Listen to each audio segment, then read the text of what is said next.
US LBM Coaches Poll ranking projection after college football's Week 1. Ohio State's 14-7 win against Texas triggered one of the cardinal rules of the US LBM Coaches Poll. When number 2 beats number 1, number 2 becomes number 1. What happens after number 1 is very much up in the air after the first full weekend of the 2025 season, but the Buckeyes likely will assume the top spot after taking the season opener. Look for Big Ten rival Penn State to climb one spot to number 2 after the Nittany Lions cruised through the opener against Nevada. Georgia could also take a one-rung move to number 3, though there will be competition for the third spot from LSU and Miami. The Tigers scored a huge win against Clemson, and Miami nailed a late field goal to knock off Notre Dame. The debate comes after number 5, centering on where to place Oregon and one-loss teams in the Longhorns and Fighting Irish. Texas could easily slot in at number 6 and probably no lower than number 7. After an eventful weekend, here's how the top of this week's coaches poll should look. 1. Ohio State, 1-0. The offense will need time to run into form with a new quarterback and coordinator, but the defense looks ready to carry the load. The Buckeyes held Arch Manning to 5.7 yards per attempt, while the Longhorns converted just 6 of 20 attempts on 3rd and 4th down.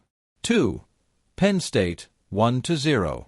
Things will stay easy for Penn State after the 46-11 rout of the Wolf Pack. Next up are Florida International and Villanova before a huge matchup at home against Oregon to end September. 3. LSU, 1-0. Finally taking a season opener under Brian Kelly will give LSU a major shot in the arm heading into this weekend's tune-up game against Louisiana Tech. Then comes Florida, in the first of 4 SEC games against teams ranked in the preseason coaches poll. 4. Georgia, 1-0. The 45-7 win against Marshall featured a broad overview of how the offense will look with Gunnar Stockton at the controls. The Bulldogs' new starter threw for 190 yards on 7.9 yards per attempt while running the ball 10 times for a team-high 73 yards and a pair of scores. In comparison, Carson Beck ran for 187 yards across his 2 years as the starter. 5. Miami, 1-0.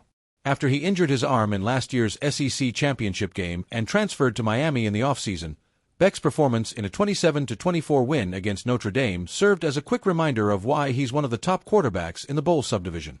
He completed 20 of 31 passes for 205 yards and 2 touchdowns as the Hurricanes replaced Clemson as the team to beat in the ACC. 6. Oregon, 1-0. Look for the Ducks to remain under the radar until meeting Penn State. Not that the rest of the month will be a total breeze. Oregon will take on Oklahoma State, Northwestern and Oregon State before that face-off with the Nittany Lions. 7. Texas, 0-1. A major thud in Columbus has opened the door to criticism of Manning, his surrounding personnel, the general state of the offense, and the Longhorns' overall ability to weather an SEC slate that includes Florida, Oklahoma, Georgia, and Texas A&M. 8. Notre Dame, 0-1. The loss to Miami isn't too painful in the big picture, given how Notre Dame will be a prime at-large candidate even with 2 regular season defeats. And the Irish have to like what they saw from young quarterback C.J. Carr, who had 237 yards of total offense and 2 fourth-quarter touchdowns to nearly pull out the win. 9. Arizona State, 1-0. An easy win against Northern Arizona leads into Saturday's matchup with Mississippi State. While the Bulldogs are the worst team in the SEC, the cross-conference game gives ASU a nice shot at making a national statement. 10. Clemson, 0-1. This fall might end at number 9. For voters, the disappointing loss to LSU could feed into the perception of Clemson as a program still struggling to put things together despite last year's late charge to the ACC crown.